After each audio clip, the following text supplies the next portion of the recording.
El presidente Petro parece empeñado en querer ridiculizar a los economistas que trabajan en el gobierno y de paso ridiculizarnos, avergonzarnos a todos los colombianos. Vean lo que dijo sobre temas económicos en el Consejo de Seguridad de la ONU hace unas pocas horas. No necesitamos regalos.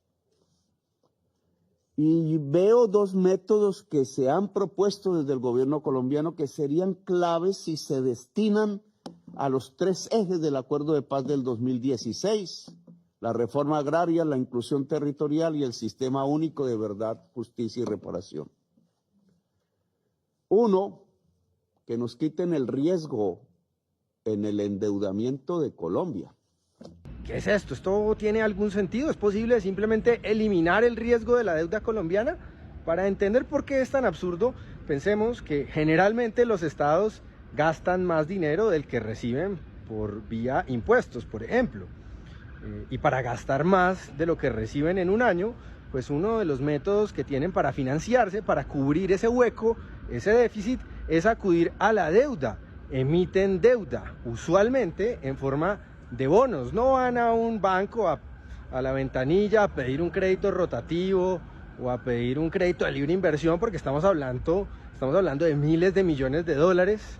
Usualmente el único mecanismo viable para recoger billones y billones de pesos es a través de bonos en los mercados financieros. Esos bonos son papeles que se entregan a un inversionista, el inversionista a cambio te entrega dinero y por supuesto en compensación va a recibir unos intereses.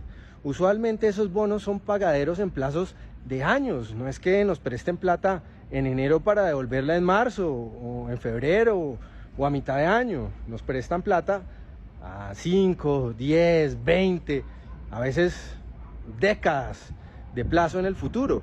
Y por lo tanto, nadie te prestaría plata si no existiera lo que se conoce como un mercado secundario. Es decir, la posibilidad de vender a un tercero esa deuda. Eso es lo que se conoce como el mercado de capitales, el mercado de secundario en el mercado de capitales. Ahí el inversionista que te prestó plata hoy, pasado mañana, si la necesitó, puede salir a venderla y venderla a un precio determinado. ¿Cuál es ese precio? Pues el precio de mercado. Va a salir a vender el papel que certifica que el Estado colombiano le tiene que pagar un dinero y unos intereses, y ese papel lo va a vender a un precio que fluctúa como en cualquier mercado dependiendo de la oferta y de la demanda. ¿Y qué tiene que ver el riesgo en todo esto? Pues sencillo, si se trata de un Estado como el argentino, por ejemplo, que recurrentemente ha hecho defaults, o sea, ha impagado la deuda, no ha sido capaz de devolver el dinero a los prestamistas, pues le vas a cobrar una tasa de interés, como es obvio, distinta de si le prestas dinero al gobierno suizo o al gobierno británico, que han sido pagadores extraordinarios.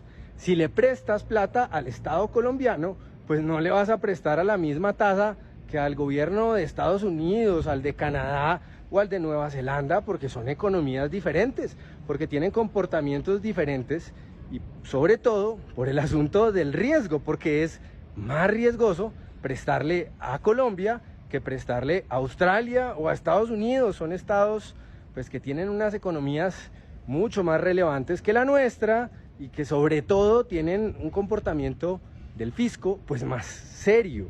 Por lo tanto, hablar de eliminar el riesgo como si fuera un capricho, pues es absurdo. El riesgo es el núcleo de los mercados financieros. ¿Qué tipo de teoría mercantil es la que se ha impuesto sobre la vida que hace que Colombia tenga que pagar su deuda al 8 y 9% de interés en dólares y Estados Unidos a la tasa de mercado?